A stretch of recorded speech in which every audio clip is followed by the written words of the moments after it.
The New York Post is going full Red Scare on Mamdani, and it is just truly funny how they're trying to fearmonger people into thinking that he's bad for wanting to implement socialist policies and being a democratic socialist.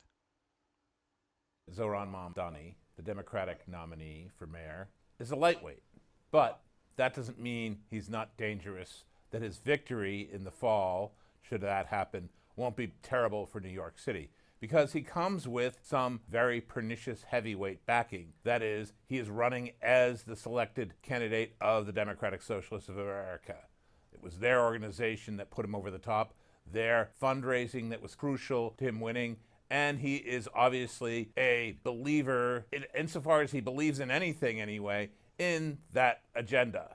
He's actually said in the past that he believes in seizing the means of production, which is pretty much about as Marxist as you get, not just small scale socialism, but hardcore quasi communist socialism, well beyond. You can tell a lot of capitalists are afraid of him because they're doing stuff like this, screaming that he is a Marxist. And I think it's funny because this is their typical tactics when there are Democrats that actually want to help the workers and want to implement more socialist policies. The the capitalist propaganda starts spewing out. Beyond Bernie Sanders, beyond even AOC, who was herself a Democratic Socialist pick. What does that mean? Well, it doesn't mean that he can just impose his agenda per se. He can't raise taxes on the rich much. Only property taxes can the city itself control, the mayor and the city council. You need the state to okay. Nothing wrong with requiring higher property taxes on wealthier neighborhoods, and if it's wealthier white neighborhoods, which uh, statistically, there's probably a lot more wealthier white neighborhoods in New York than, POC neighborhoods, and higher property taxes could be used to help fund schools and stuff all around New York City. Okay, income tax hikes. But it does mean that he controls so much of city government. He controls the school systems. He controls the NYPD. Who does he put in charge of such major agencies? Does he put fellow Democratic Socialists? It's already been rumored that Jamal Bowman, who was driven out of a House seat in Westchester, would be his school's chancellor. Bowman is a former principal, a former teacher, who has a record of crazy DEI stuff, of opposing standards, of opposing excellence, of thinking that any different. Crazy DEI stuff. That's hilarious. What? How is like DEI policies crazy? And I love how he was like, oh, he has control of education. Please, who he's gonna put into positions of power? Democratic socialists? It's like, come on, this is just fear mongering.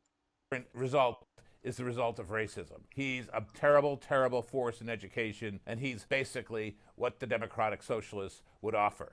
They talk all the same about equity and justice and oppression, so he fits right in. For the NYPD, He talks about equity, justice, and oppression. Acting like talking about that stuff makes somebody a bad person when that is stuff that should be talked about in the United States. When people are being oppressed, there is a lot of inequality, and we do have a big lack of justice. maybe he'd take Tiffany Caban, another big DSAer who ran for Queens DA, almost won, and is probably the closest the DSA comes to a policing specialist, although she specializes in being anti-cop.